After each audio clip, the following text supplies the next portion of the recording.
2 months after the mini tornado struck several villages in Kalangala District, signs of its devastation are still clearly visible.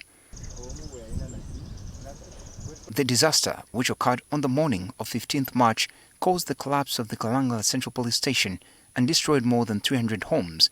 4 people lost their lives and over 20 others were injured.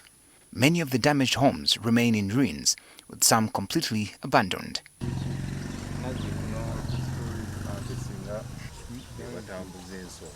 This area, now reduced to rubble, once housed rental houses where 2 youths who tragically died when the storm hit were staying. 70-year-old Fausta Najuma, one of the survivors, was found tending her garden. She recalls what happened that fateful day. There were very strong winds that lifted my door, and the house collapsed. I had nothing to do, nowhere to run to. Then, all the wood fell on me. I put my head under the bed. That's when some of my neighbors came to my rescue and took me to a health facility. What used to be her bed is now just a pile of wood repurposed as a clothes drying rack outside her home. Fausta was fortunate because Good Samaritans stepped in and built her a new house. But she is not alone. Many others were also severely affected. We would have requested that the government help us rebuild our market, but since they promised to get us iron sheets, nothing has come through. I was pierced by a nail and walked on a clutch for 2 weeks, but we have not received the promised help. If the government makes any commitment, we ask that it sends some officials to monitor the delivery. Otherwise, the items may get stuck somewhere and we don't get to know. In the immediate aftermath, government officials led by the State Minister for Disaster Preparedness, Lilian Abe, along with the area's local leaders, visited the affected communities and made several commitments. Christopher Hannington Lubuye, a resident of Kalangala Zone B, suffered major losses, including several of his homes and businesses. I had 2 vehicles and they were affected so much.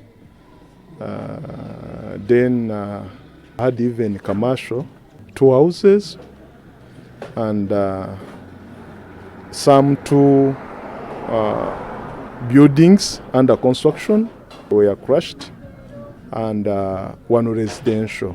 I had also music system. It was affected by water.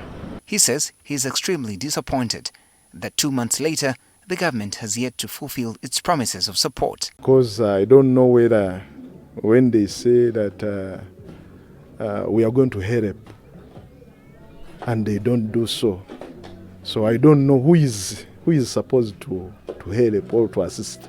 District Chairperson Rajab Semakula also voiced his frustration over the delayed assistance. The Minister for Disaster came here the following day.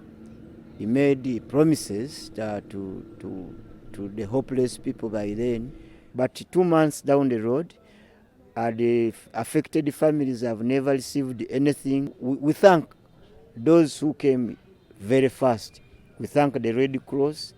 The Red Cross came with some bit of relief items. They brought food, they brought tarpaulins, they brought some house utensils. Here's a direct appeal to the government. If they promised relief, let the government come to save those who are still living in temporary structures. Our attempts to get a response from the Office of the Prime Minister were unsuccessful. As the government navigates procurement procedures and protocols, the only hope for the affected residents is that help arrives soon before it's too late. I'm Benjamin Jumbe, NTV, Kalangala.